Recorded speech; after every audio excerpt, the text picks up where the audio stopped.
पहुंचे राष्ट्रीय राजधानी दिल्ली, जहां दिल्ली के कैबिनेट मंत्री गोपाल राय प्रेस कॉन्फ्रेंस करके क्या कुछ कह रहे हैं वो सुनिए। जो हमारे सांसों को प्रभावित करते हैं, 21 सूत्रीय विंटर एक्शन प्लान में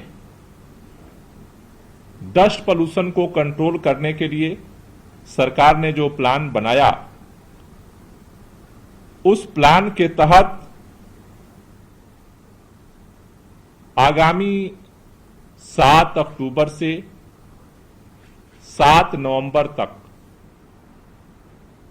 1 महीने का एंटी डस्ट कैंपेन दिल्ली के अंदर संचालित किया जाएगा। इस कैंपेन को सफल बनाने के लिए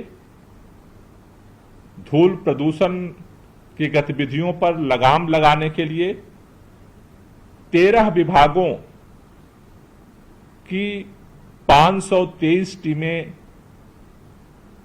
तैनात की जा रही हैं,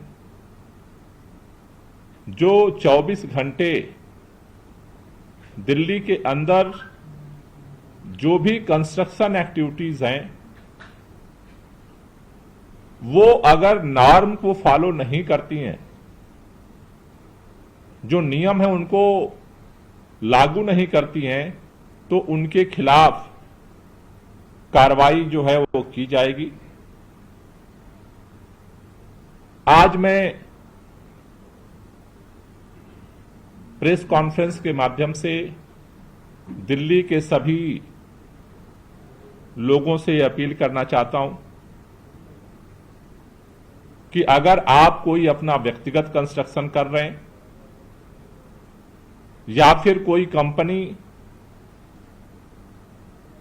कोई कंस्ट्रक्शन बिल्डिंग बना रही है या सरकारी विभाग कोई कंस्ट्रक्शन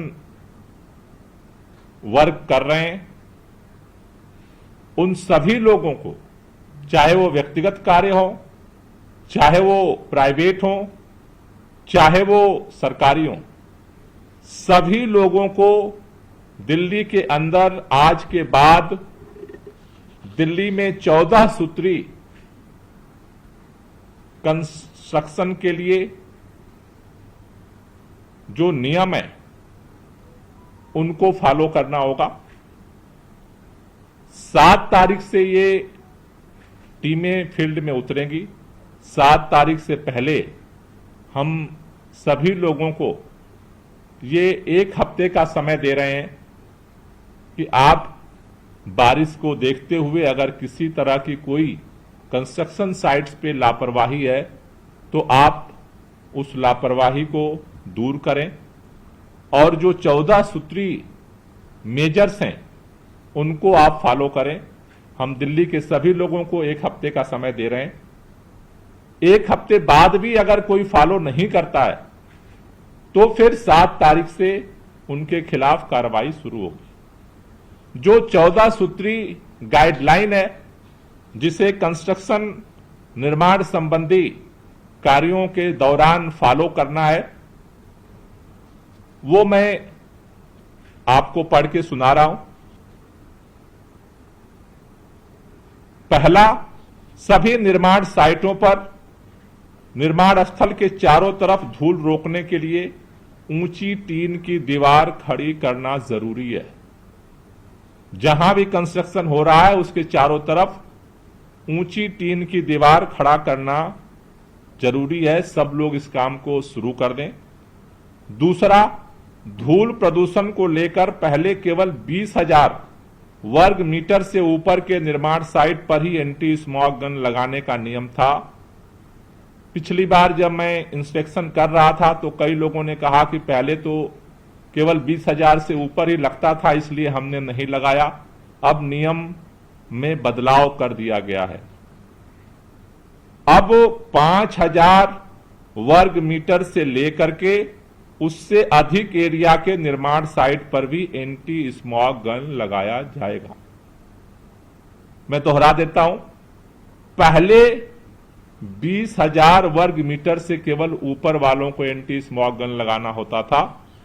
अब 5,000 वर्ग मीटर से ऊपर की जो भी कंस्ट्रक्शन साइट्स हैं उनको एंटी स्मॉग गन लगाना मैंडेटरी है। इसका 4 कंपोनेंट है।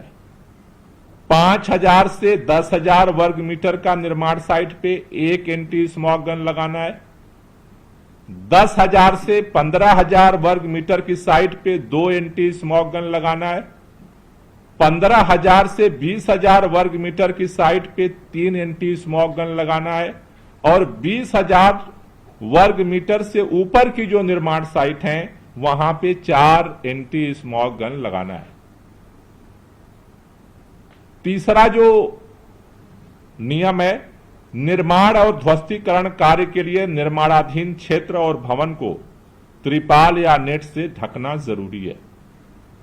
चौथा, निर्माण स्तर पर सामग्री लाने ले जाने वाले वाहनों की सफाई एवं पहिए साफ करना जरूरी है, जिससे कि जो डस्ट होती है वो सड़क पे ना जाए, क्योंकि बहुत सारी गाड़ियां आती हैं निर्माण साइट पे और बिना सफाई के वो सड़क पे जब जाती हैं तो सड़क पे जो है वो डस्ट पैदा करती हैं, जो PM10 में कन्वर्ट हो जाता है।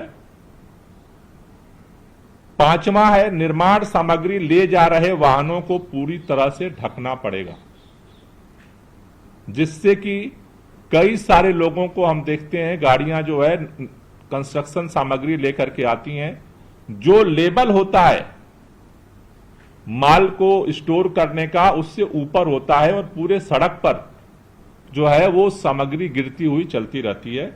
इसके खिलाफ भी कार्रवाई होगी। छठा, निर्माण सामग्री और ध्वस्तीकरण का मलबा चिन्हित जगह पर ही डालना जरूरी है। सड़क के किनारे या उसके भंडारण पर प्रतिबंध है। आप ऐसा नहीं है कि आप कंस्ट्रक्शन कर रहे हैं मलबा उठा करके कहीं भी ले जाकर डाल सकते हैं। उनके लिए जो निर्धारित जगह है वहीं पर आपको डालना पड़ेगा। सातवां, किसी भी प्रकार के निर्माण सामग्री, अपशिष्ट, मिट्टी, बालू को बिना ढके नहीं रखना है।